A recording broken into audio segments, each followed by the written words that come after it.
From the National Press Club in Washington, D.C., this is Update One, the club's official podcast. It features newsworthy stories originating from the NPC facilities, as well as broader topics related to journalism, communications, press freedom, and transparency.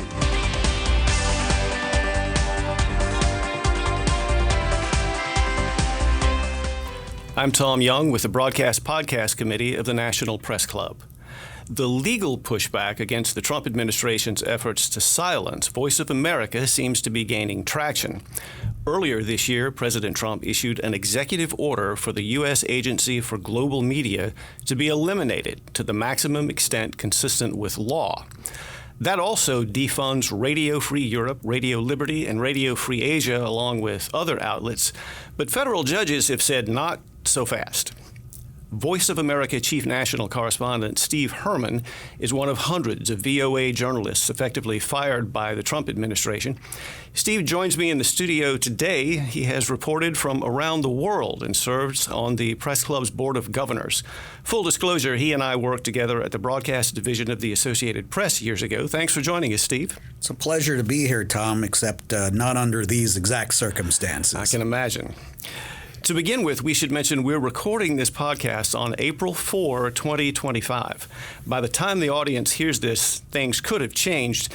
Steve, you filed a petition in support of the legal action, and you've called the situation a constitutional emergency. Tell us about that. Yes, it's one of about 5 legal actions currently against our parent agency, the U.S. Agency for Global Media. And the actual lawsuit, the preliminary statement, starts out calling this a constitutional emergency because journalists are being silenced and broadcasts have been turned off. And that is why it is a First Amendment constitutional emergency, we believe.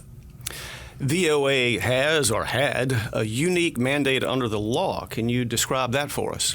Yes, the purpose of the Voice of America is essentially to tell America's story. But in telling that story, we are to reflect all major thoughts and institutions in the United States, not those only of the party that happens to be in the White House or in Congress, but to present a balanced projection of the United States, which makes us a bit unique for state-funded broadcasters in the world. But it's been that message of telling America's story, warts and all, that has had a very significant impact on our listeners and viewers over the decades and really exemplifies what the free press in the United States is all about. I believe you've said not only has Congress mandated VOA operations, but lawmakers have required expanded services. Yes, and that's a major thing to point out, and I'm glad you did, is even though we are seeing the executive branch silencing the Voice of America, our broadcasts are mandated by the legislative branch, by Congress, which not only mandates certain types of broadcasts, and if there's a problem, there could be a congressional hearing on something, but also the money. These are appropriated funds. And there has been special emphasis on places such as North Korea and Iran and Russia, Eastern Europe as well. And there are supposed to be arguably broadcasts that are to continue without interruption, targeting both Iran and North Korea.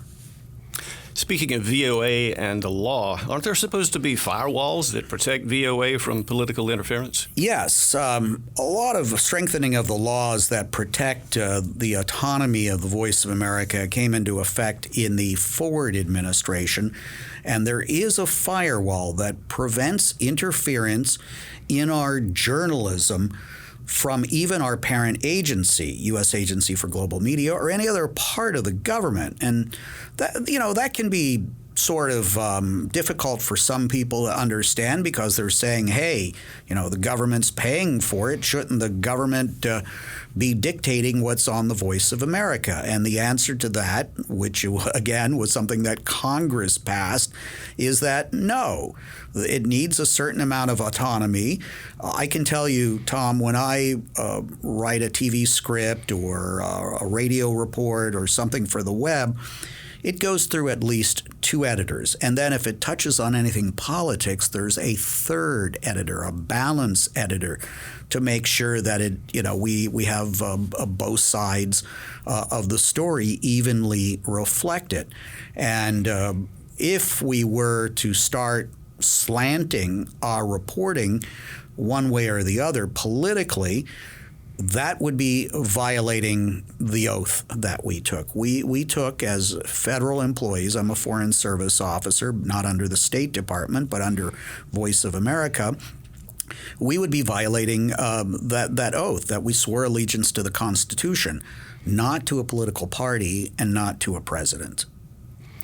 Any thoughts on what could be the motivation for shutting down VOA? Now, I'll leave that up to other people who are writing lots of copy about that. We have not had an explanation from anybody directly to the staff of the Voice of America. A few days after our contracts for the wire services, AP and Reuters and AFP were cut off, then everybody and everything was cut off without any explanation. Just everybody sort of put on paid leave indefinitely, which, as we speak, is the situation that remains. And what was the reaction to all this around the world? I understand Russian and Chinese state media were pretty happy. It's not only state media that were pretty happy, but the leaders in Moscow and Beijing as well. And I think that demonstrates the effectiveness of the Voice of America and U.S. international broadcasting. Some people say it's archaic and it doesn't have an impact. Well, if it did not, why would they be cheering our demise? And one thing I can tell you that's been pretty consistent over the decades, dictators and autocrats have always wanted to see the Voice of America shut down. The first transmissions were from just north of Cincinnati in Ohio, at a facility that Powell Crosley built very quickly in the early days of World War II to beam broadcasts to Germany in German. And Hitler was paying attention and referred to the broadcasts as those Cincinnati liars. If I can use a military metaphor, what does the VOA shutdown do to the battle space and the battle for messaging and the battle for hearts and minds? Yeah, it's a great question. I'm a bit of a scholar of public diplomacy, and I've heard it said that the Voice of America is the best bang for our buck in terms of soft power. Hard power, of course, is dropping bombs and things like that. Well, we're not kinetic in that sense. We drop truth bombs. And by putting out good messaging accurately and quickly into an area, whether there's a war going on or civil conflict, a natural disaster, a man-made disaster, or an epidemic, we're filling a void, and we're combating potential misinformation and disinformation. And I'm sure you know from your experiences overseas, if there's a vacuum of information when there's a crisis, rumors can start to take off, and a lot of bad things can happen. And in a lot of places that we broadcast to, we are the only credible source of information in that particular language or into that particular country. And with our voices going silent, that void is going to be filled and is starting to be filled by the voices of Moscow and the voices of Beijing and perhaps Tehran and Pyongyang as well. You've said the dead air and music loops on VOA now remind you of things you've seen in other countries. Can you elaborate on that? Yeah, in fact, there's just an example that I read today of what I had feared was happening. It came out of Nigeria, where people were trying to contact reporters there for the Voice of America. We have a very impressive Hausa language service. And when the broadcast stopped or the videotape loop with music came on, they wondered if there had been a coup d'etat in the United States. Wow. And, that's what happens when I've been in countries where all of a sudden the programming stops and music comes on unscheduled. And indeed, there had been a military coup. And we have not been able to give an explanation to our audiences about what happened. The broadcast just disappeared literally overnight with no explanation coming from the United States. Wow. I understand some of your colleagues come from places like Afghanistan, China, Russia, and Iran. There have been reports that authoritarian regimes have issued warrants for the arrest of AGM staffers. Are those staffers in danger of being sent back? Yes, they are, because they're here on what are called J-1 visas. Most of the staffers at the Voice of America are U.S. citizens and green card holders, and like any federally funded positions like this, the priority is given to people qualified to work in the United States. But sometimes for some of these language services, it's not like a broadcaster in that particular language hanging around on every street corner, and we want to try to recruit the best. So for some of them, there are visas that are given to them so that they can be broadcasters and reporters on the Voice of America.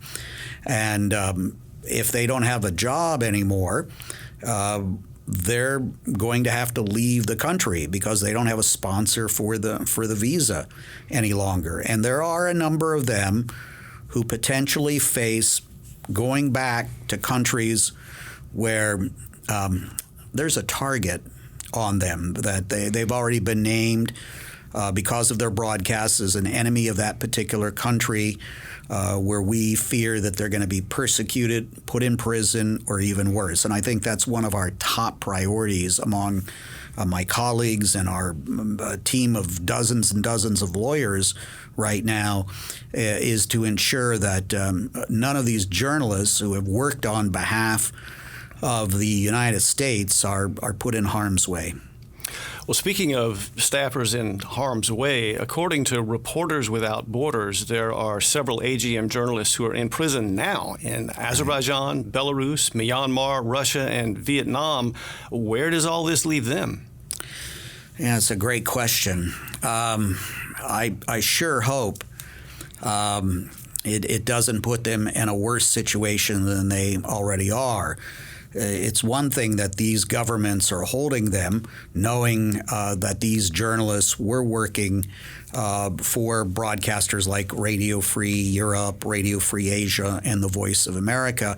And in the past, tremendous diplomatic pressure has been applied, along with support from a number of major journalist organizations around the world, such as the Committee to Protect Journalists, Reporters Without Borders.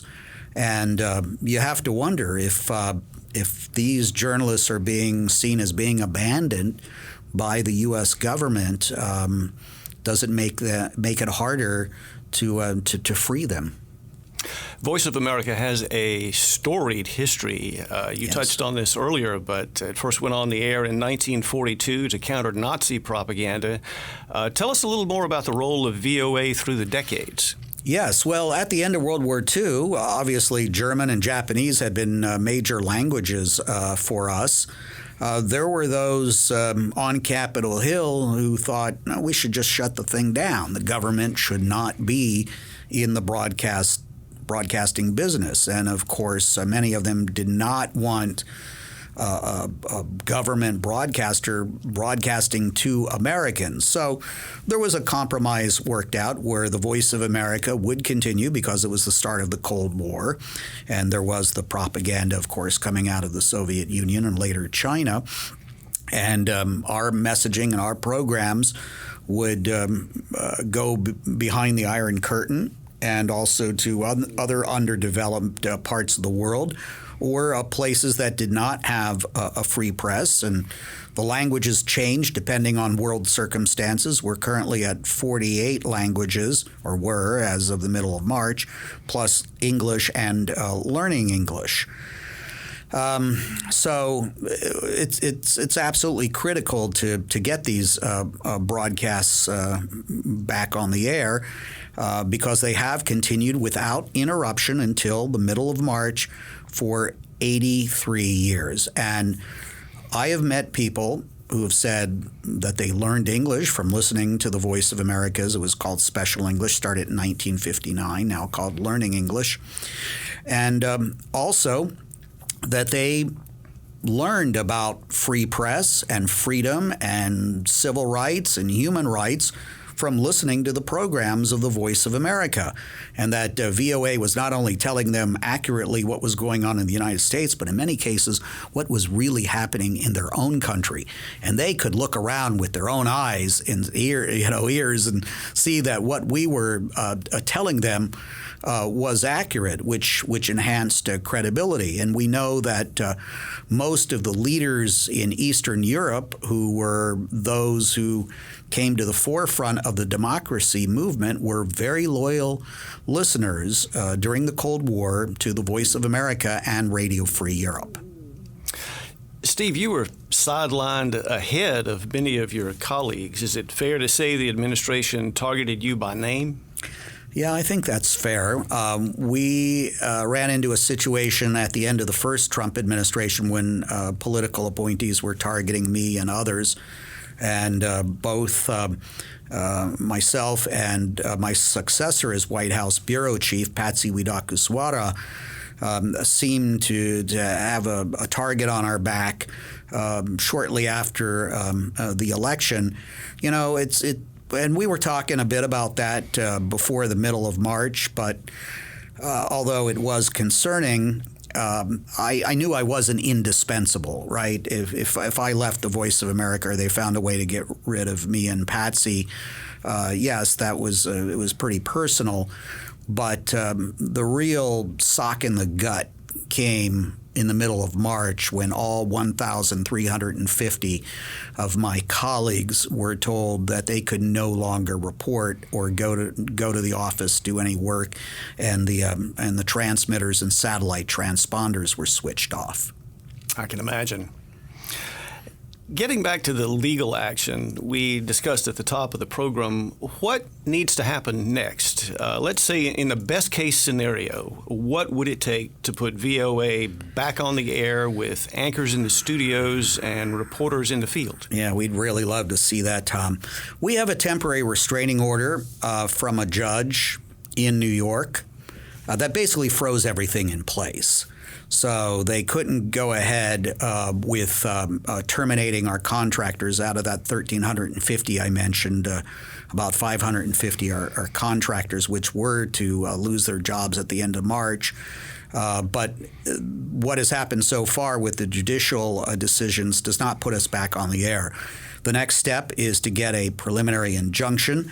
All of these cases where USAGM are defendants are now going to be held here in Washington, D.C., and we would hope that there would be some judicial rulings that not only allow VOA to get back on the air, but also Radio Free Europe and Radio Free Asia. We also have the Middle East Broadcasting Networks, which are also grantees. That's Radio Sawa and Al Hurra Television, which broadcasts to the Middle East in Arabic.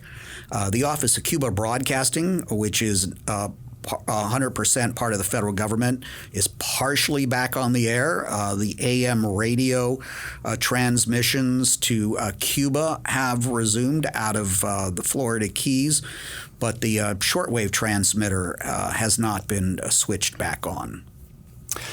Speaking of bringing these services back, there's action outside the courtroom, too. Tell us about the Save VOA campaign, or maybe I should say hashtag Save VOA. Right. So there's a social media campaign that has started in recent days. We have organized groups of VOA journalists and other staffers into different committees online to get a lot of different things done, from providing support for the J-1 visa holders to downloading all of our archives off the website in case that gets switched off. voanews.com, which I encourage people, as long as it's online, to go look at our stories if you think that we have any sort of ideological bent. And so we have a group which is working on social media awareness because, Tom, even though we don't broadcast to the United States, American citizens are not our target audience. The American people are our stakeholders. It is your tax dollars that have been paying for this, less than the cost of 2 fighter jets per year. And again, that's why I think it's a pretty good bang for the buck. And we need to increase awareness among Americans about what VOA is or was, and that's why I'm here today and making all of these media appearances, mainly for domestic audiences, to let Americans know the history of Voice of America, what our mission is, how unique it is, and what has happened, that it has been shut down, which we contend is an illegal act, which is why we've gone to court. Well, thanks for your time, Steve. We certainly wish you and your colleagues all the best. We've been talking with Voice of America Chief National Correspondent Steve Herman, now locked out of his job at VOA. Steve is also a member of the National Press Club's Board of Governors. I'm Tom Young, reporting for Update 1 from the National Press Club in Washington. You have been listening to Update 1, the official podcast of the National Press Club, the world's leading professional organization for journalists and a vigorous advocate of press freedom worldwide. If you have any questions or comments about Update 1, send an email to update1podcast@gmail.com.